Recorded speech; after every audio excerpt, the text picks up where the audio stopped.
Started the teaching of the Beatitudes, that is the teaching of the Lord Jesus Christ. We were able to deal with the first three. We talked about the poor in the spirit, those who mourn, and the meek. This morning we are going to start from those who hunger and thirst for righteousness. But the preamble that I discussed the other time when we first started this teaching was the Beatitudes are first of all declaration of God's grace upon mankind. It is the declaration of God's grace that God in His infinite mercies looked down upon the mankind and showered grace upon us. Something we are not really qualified for. He showered His grace upon us. The Beatitude describes the character of the kingdom. If you are a child of God, you have been born again, so this should be our attitude. The Beatitude means be attitude. Let this be your attitude. This should be the character of the children of the kingdom. So anyone who is a child of God, God expects every one of us to have good character. Actually, character defines our destiny. Some people, they have good destiny in life, but character destroys them. Some people, they have anointing, but because they don't have character, they destroy the anointing of God upon their lives. And I said the first Beatitude speaks about our relationship with God. And the rest four speaks about our relationship with human beings. So when Jesus Christ sat at the mountainside and taught, people were surprised at His teaching. If you look at the end of chapter 7 of the book of Matthew, they were astonished that He taught with authority. No one ever spoke like this. They were amazed at His teaching because His teaching was the direct opposite of what the religious leaders were teaching them in those days. So now, having said that, I look at those who hunger for righteousness. What does it really mean? Those who hunger for righteousness. Verse 6 says, "Blessed are those who hunger and thirst for righteousness, for they shall be filled." Now, righteousness means to acquit, to vindicate, and to restore to right relationship. To acquit, to vindicate, or restore to a right relationship. So it has to do with justice as well. The word righteousness in itself simply means we are standing at the right relationship with God. For people, most people do not understand what that means. That how can you say you are righteous? Are you not a human being?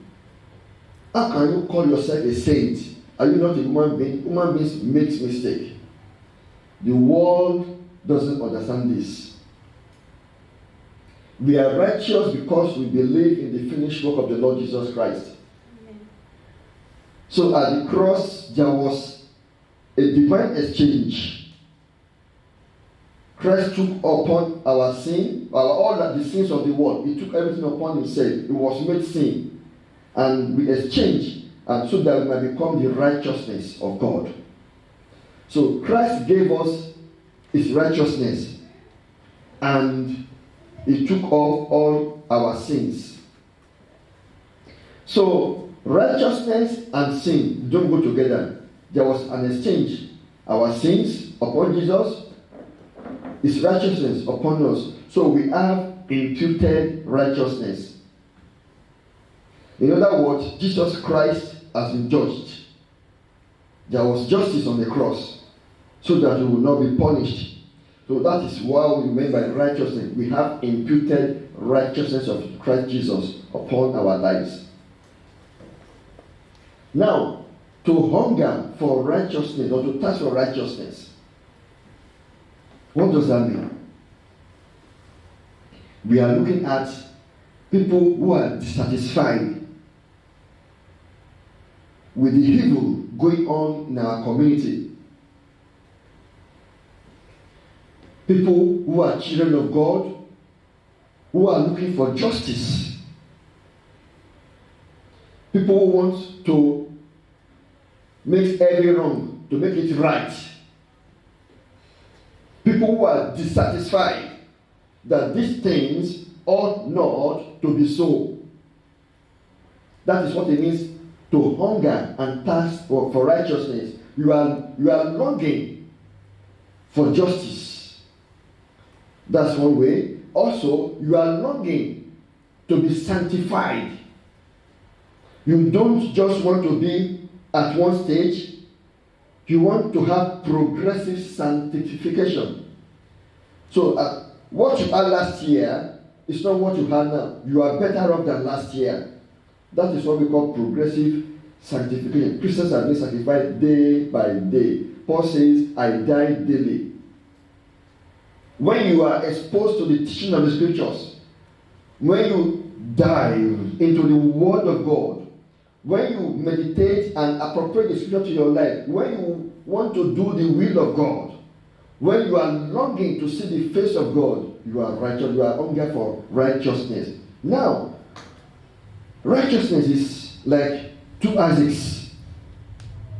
The first one is right relationship with God, which is vertical. So, and the other one is horizontal relationship with normal human beings. So, if you are not righteous with God, you cannot have good relationship with human beings.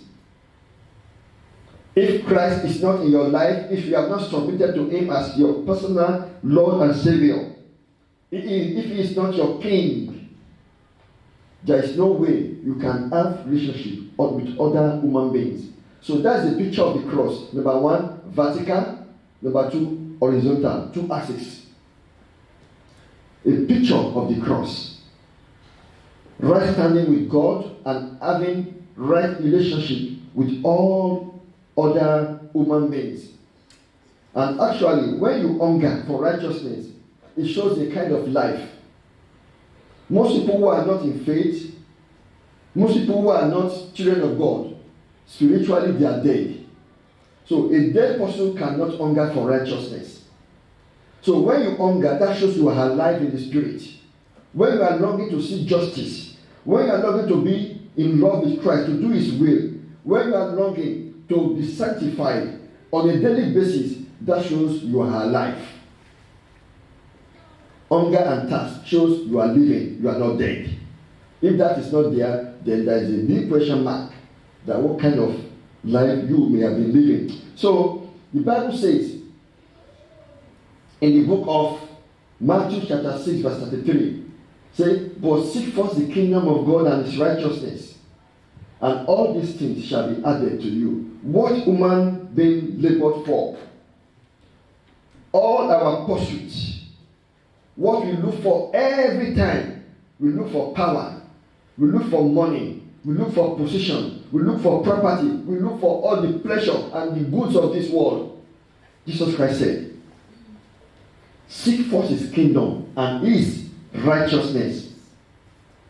Automatically, all other will follow. But the world does not understand this. The world wants to say, let me use my labor, let me use my hard working, let me use everything I have to get whatever I really desire. And after getting all, then I will go and serve the Lord. My friend, I've seen so many people from the day of their birth till the day they die, all along they have been struggling. I want to do this. I want to get this. The human pursuit, we want to get everything. So we labor and labor and labor and labor, and the devil will give you another thing, and you begin to labor because you are looking at someone else. You want to copy the fellow. You begin to labor to acquire something. That's a normal human being. That is the world system. But the Bible is admonishing every one of us this day. His kingdom. If you are His children, seek first His kingdom and His righteousness. Whatever you are trusting God for, it will follow after you. You don't need to pursue. They will be there following you. The Bible doesn't say we shouldn't be hardworking. It will work. The Bible says you don't have to be very skillful. All those things are very necessary. The Bible doesn't say you don't need to acquire. You don't have to wake up early in the morning, go to work. The Bible doesn't say don't do that. Actually, the Bible says you have to be hardworking. You have to be diligent. You have to be smart. You have to be wise in all your dealings with human beings. In this world system, all those things are good. But the Bible says in doing all those things, seek first the kingdom of God, His purpose and His will for your life. All of that things people are pursuing will follow. That is why David said in Psalm 37 verse 25, I have been young, and now I'm old. You know the struggle in David's life, all his life. He said, yet I have not seen the righteous forsaken, nor his descendants begging bread. He said, I have seen life, I have seen everything in my life. I have not seen the righteous, the true righteous person, begging bread. I have not seen his descendants begging bread. God has never forsaken the righteous. So we need to hunger and thirst for righteousness. This is the word of God. God will never abandon His children. But seek first His kingdom, seek first His purpose, and He will never leave you and never forsake you. Praise the name of Jesus. Hallelujah. I'll go to the second one. Or I will say that will be number 5 out of 8. Number 5, the merciful. Who are the merciful? The Bible says in verse 7, blessed are the merciful, for they shall obtain mercy. Blessed are the merciful, for they shall obtain mercy. This looks like a program of sowing and reaping. It's like what you sow, you will get. If you show mercy to people, you will reap mercy. Now, who are the merciful and what do they do? Mercy consists of this: treating people better than they deserve from us. You treat someone better than they actually deserve. And it appears that the person who is showing mercy to others is at an advantage. You have something they don't have. You know something they didn't know. You have an experience they didn't have. Probably you are better than them financially. So mercy consists of treating people better than they deserve from us. And this person, you don't need to know him or her, but you just decide to show mercy that's to help someone who doesn't deserve it. And it has a meaning of forgiveness attached to it. I wrote down here that forgiveness is a type of mercy. When you look at a person who has offended you, and now is at your mercy begging you for something, as a child of God, what should you do? This person has really hurt you. Did hurt, your heart bleeds. Now he's in trouble. Now looking to you for mercy. Please help me. What would you do as a child of God? The Bible says it clearly in verse 7. You are blessed when you are merciful, for you also shall obtain mercy. Mercy is aiding someone whom we have no obligation to help at all. You don't even know him, but he's begging you for something you have, which he doesn't have. You don't have to do anything to help him at all, but because of the mercies of God in our life, you just say, okay, let me be merciful to this person and let him help him. So it appears that the person who is showing mercy is stronger in one area than the weaker person who doesn't have that thing. Now, let me read this to you. A merciful person will help those who weep and mourn. So if you want to show real mercy, someone who is weeping and mourning, you will show mercy to him or her. Merciful people will forgive others and always looking to restore broken relationship. When you are merciful, you forgive whatever anything human beings may have done against you. You will forgive, and you always want to maintain good relationship or restore good relationships. This could be between a boss and a subordinate in a workplace. You have been offended by your boss. It could be between husband and wife, or friends, even siblings, in a family, even in the church. You just know that the person you are merciful, you forgive and let go. You want to restore broken relationship. You need to be merciful. Merciful people will show mercy to character of other people and choose to think the best of them whenever possible. You will all agree with me that all the children of God, all of us, we don't have the same character. I've seen so many people, many Christians, they are genuine Christians of God, they behave very badly. Yet they are children of God, but the way they behave, the way they talk, you even be wondering, is this person a Christian? I have seen a pastor at a workplace behaving very badly. A pastor who has church members and seeing him in the workplace behaving very, very, very badly. Talking behind, complaining and grumbling all the time. And yet he's a pastor. So in the kingdom of God we have various people. So when you are merciful, you don't look at the character of people, you just want to get the best out of them. You know them for whom they have, you want to help them to behave better, to have good character. When you are merciful, you will not expect too much from people. You will know this person can fumble, you will mess up. And so when that person messes up, you don't take it. You just be yourself. You just try to be yourself and try to do whatever you have to do to get the job done. Like, for example, in a place of work. Something happens to me several years ago when I was in school. At my 300 level in the school in those days, we didn't have enough accommodation. So some students would live us off campus.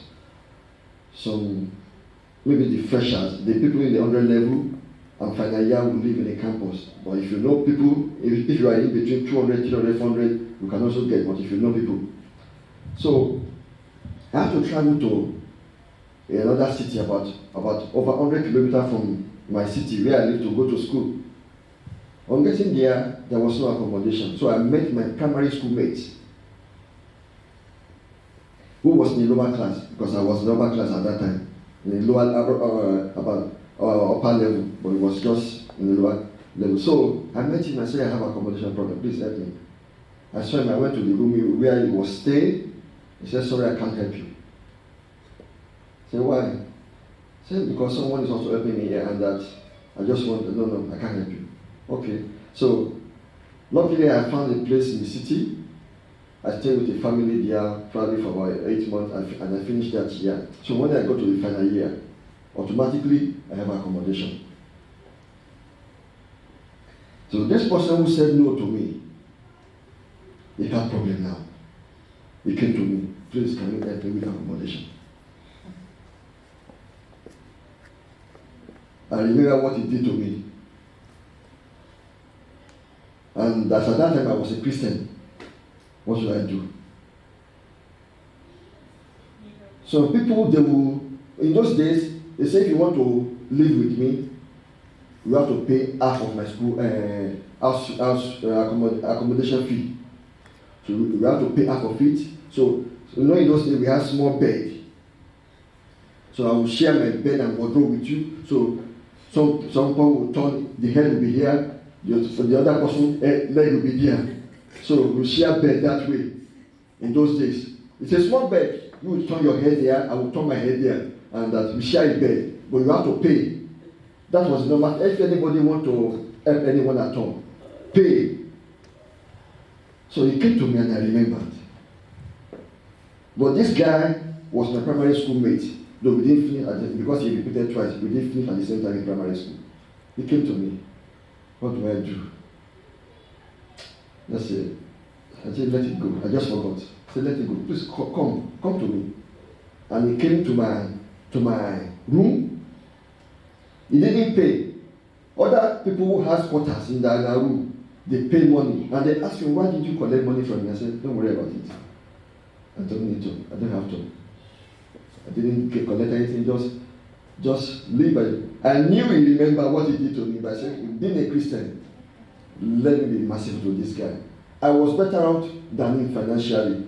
Sometimes he didn't even have food to eat my food. Even after allowing him to come and stay with me. Be merciful. Be merciful to people. So, one will wonder why God blessed David so much in his life. David had opportunity to kill King Saul twice. Saul was pursuing him.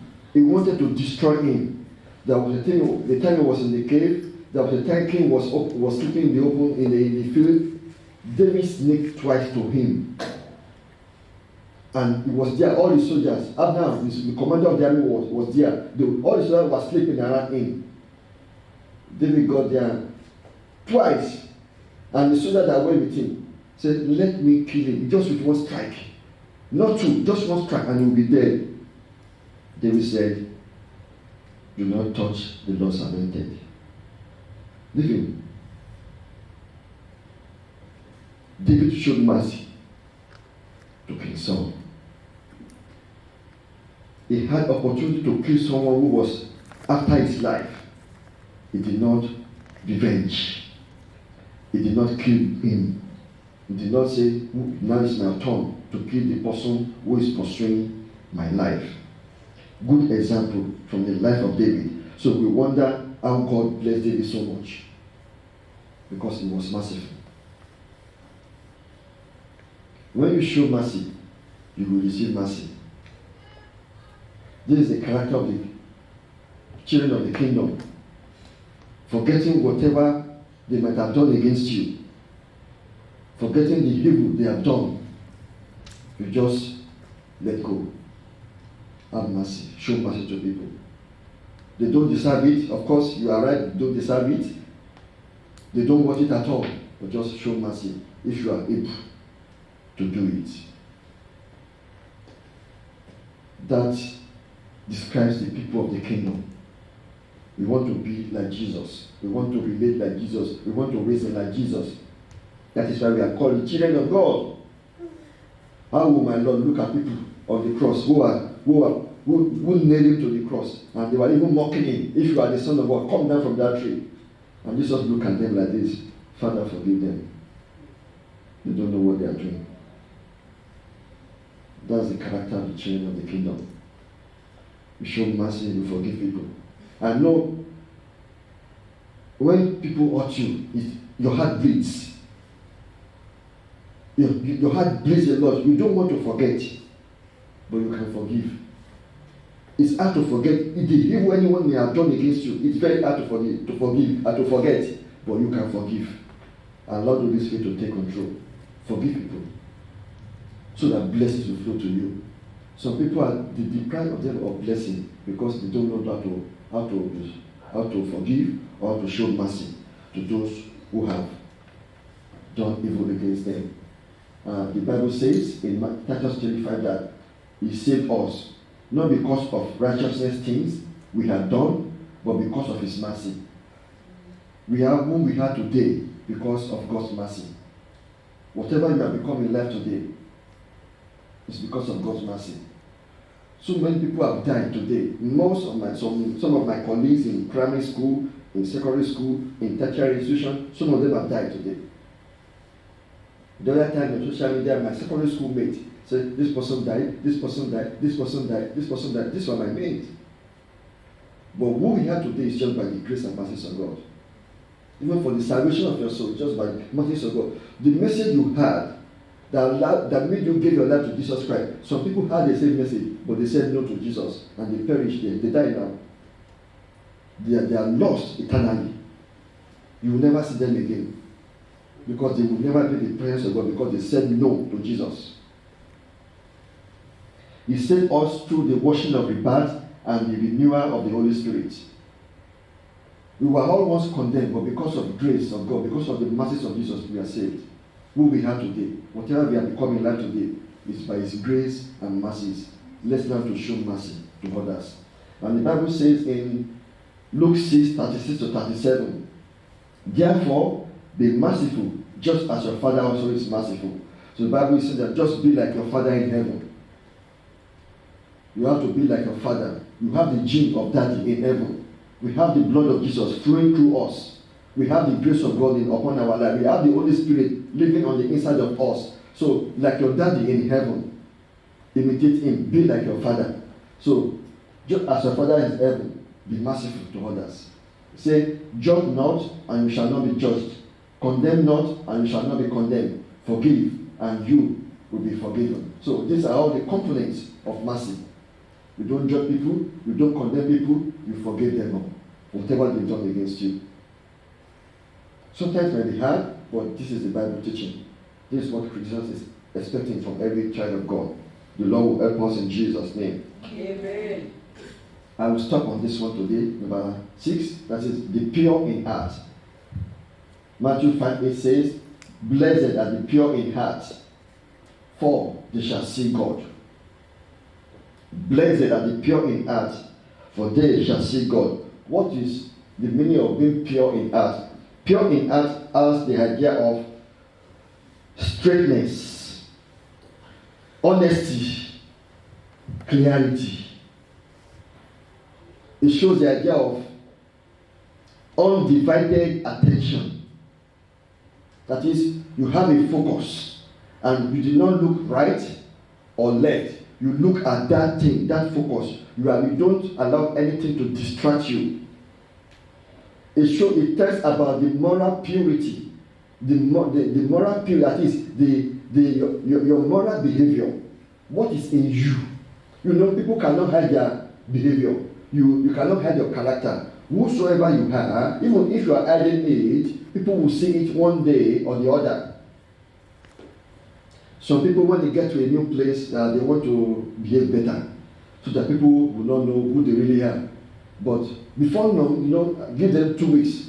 You will know who they are by the way they reason, by the way they talk, by the way they comport themselves in the society or in the community. So to be pure in heart is to be straight, to be honest, to have clarity of purpose, to have one purpose, one direction only, not having a divided heart. That is to be morally pure. God is dealing with our heart. Look, we get born again by our spirit, but God is dealing with our heart through our spirit, because your spirit is the one that gets born again. So how does God do that? God wants your heart to be pure. God wants you to nurture your heart, take care of your heart. I would say, guard your heart with all diligence, for from it flow all the issues of life. Book of Proverbs.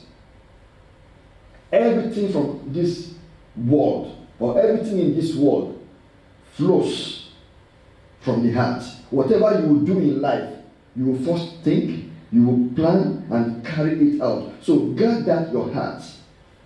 Let your heart not have impure thoughts. Devil will come with ideas, with lies. We want you to believe errors, and you don't do that. You weigh everything by the truth of the scriptures. You weigh everything you do in life, at your workplace, in your family, even the church, by the truth of the Bible. Christ is dealing with your heart. So when you are pure in heart, that shows that you don't think of evil towards your fellow human being. You don't think of destroying anyone's life, but you only have one purpose: to help all humanity. You only have one purpose: to help all those who ask you for anything in life. So when you have pure heart, you concentrate only on the Lord and Savior Jesus Christ. So to be pure in heart means you see God in the nature. When you have a pure heart, look at the nature. The sun, the moon, the stars, the oxygen we breathe in, everything in this life, you see God in it. When you have a pure heart, you look at the beauty of this world. Just like Psalm 19, the Bible says, the heavens declares the glory of God. The firmament shows his handiwork. You see God in his beauty of his holiness. You see God in this world. When you have a pure heart, you see God in the scriptures. Some people today, God, I want to see you. I want to see you. Appear to me. Jesus Christ is pointing everybody to the Bible. If you want to know about Jesus, look into the Bible. If you want to see him in his glory, look into the Holy Scriptures. On the way to Emmaus in the book of Luke, when he rose from the dead, the Bible said two people were walking and they were discussing, and Christ went there to join them. He disguised himself and said, "What are you guys talking about?" And they said, "We are talking about it. Are you a student in Israel? Don't you know what happened these 3 days?" And Christ rebuked them. You all foolish of heart, still to believe what the prophet has spoken about. And the Bible says Christ began to teach them about himself, starting from the book of Moses. They began to open their eyes to the scriptures about what the scripture says about him. When these people got to their house, Christ wanted to go forward. He said, "Please come to our house." And Christ went in, and you know what? At night time, so they allowed him to break the bread, because normally the owner of the house should break the bread. So Jesus was at the table with these two people, and Christ broke the bread. And as he broke the bread, their eyes were opened. Oh, we have been talking with Jesus. But my point is, Christ showed them about himself in the Bible. So if you are looking for Jesus today, look for him in the pages of the Bible. Not everyone is privileged to have a vision of Jesus. To say, "I had a dream," or "Open heaven, Christ appeared to me physically." Not everyone has that opportunity. Though I have seen Christ before in vision and in dreams many times now.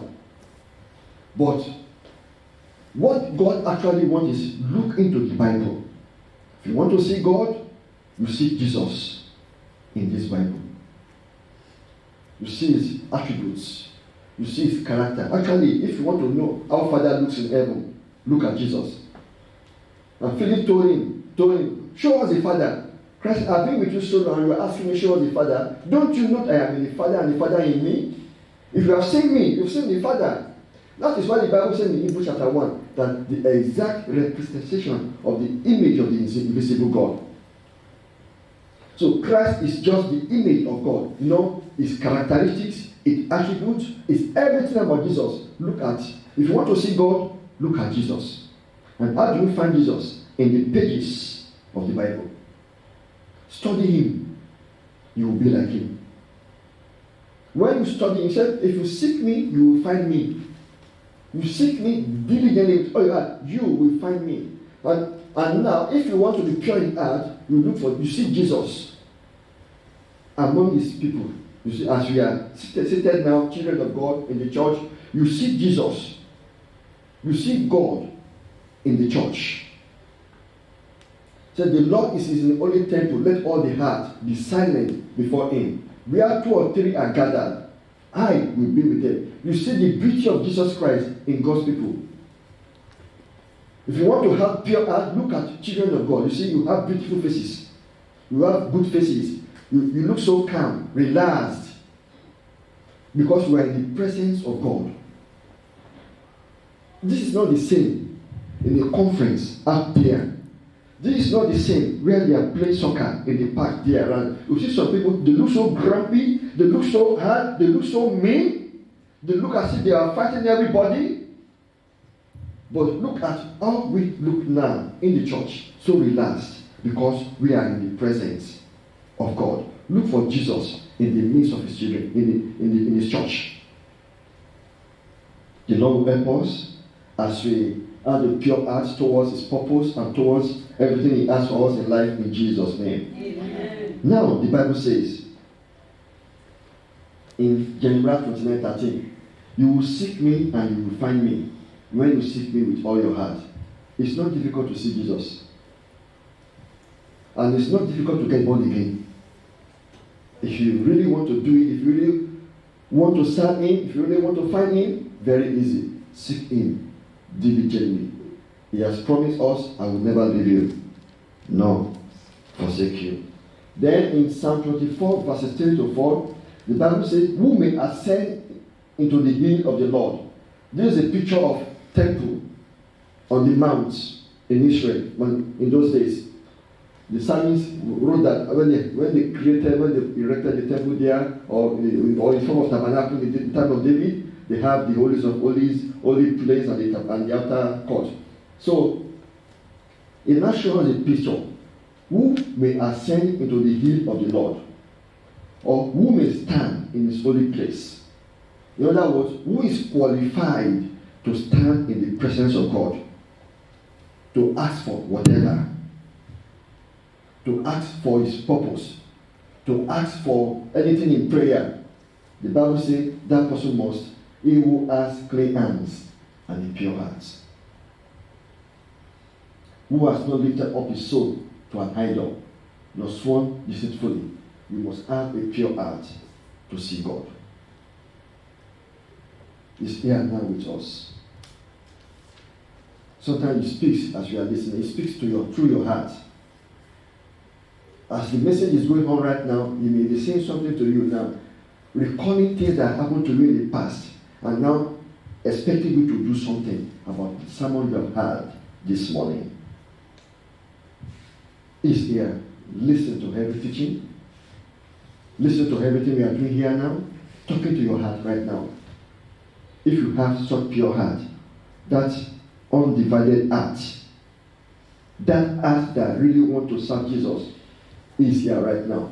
If you get home, you can read the chapter 15 of the book of Matthew. Jesus explained to people there, because people said, why do your disciples, why didn't they wash their hands when they were eating? They accused Jesus' disciples. And Jesus told them, why do you break the commandment of the Lord? The Jews were lay emphasis on external, on washing on hands, on doing cleansing, on doing some ablution. Christ now is saying that you worship me with your mouth, your lips is far away from me. You know, say you are worshiping me just with your mouth, but your heart actually is to rephrase that. You worship me with your mouth, but your heart is far away from me. What Jesus is saying is this: the internal controls the external. If the heart is impure, what is inside will come out. Then later he said, what defiles a man is not what he eats or he drinks. What defiles a man is the thoughts from his heart, such as adultery, such as fornication, lying, lasciviousness, gossiping, envy, murder, all sort of evil things. So those things come from the heart. These are the things that defile a man. So it's not about the Pharisees pays attention to the external stuff. Let us wash our hands, let us clean our hands, let us wash and be cleansed. They thought that external cleansing will grant them access to God. Jesus changed that story. He said, no, change your heart. Your heart, You change the condition of your heart. Your heart matters. If your heart is pure, all other things will be pure. Because you are defiled because of what you are thinking. You are being defiled because of what you are planning. No human being can see what you are thinking or planning. But when you carry it out, that is when human being can see it. God sees everything.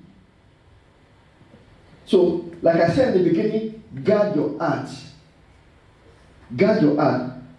Pay attention to what you think about. Those things you are imagining, especially when you are alone. Take care of it, because when you are alone, when you are idle, the devil will come with ideas to commit evil, ideas to fight, ideas to revenge, ideas to say, I will show this person that I am not a fool, ideas to carry out some silly things. This is why we need to cross-check everything with the Word of God. When things are not in line with the Word of God, you just drop it. The devil will come with ideas. It is your responsibility to say no. That's all. Devil will always come. Say, devil, don't come to me, don't tempt me. He will always come. Now you have the responsibility to say no to the devil, to all sorts of things that comes to your heart. You guard your heart diligently. But from it flows all the issues of life. Jesus said in Matthew 15, forget about what you say about external cleansing. It's declared that a pure heart is what produces external purity, and not the other way around. So Jesus' teaching was totally different from all the teachings of Pharisees and the Sadducees. He taught them with authority, and they were amazed at his teaching. Please, what I said today is, guard your heart. I've talked about be merciful. I've talked about hunger for righteousness. Hunger and thirst for righteousness. These are the things God expects us to do. This shows the character of the children of the kingdom. We are children of God. We shouldn't be begging anyone to do everything I've said today. It should be part of our lives every day. The Lord will bless you as you listen in Jesus' name. Amen. Praise the name of Jesus. Hallelujah.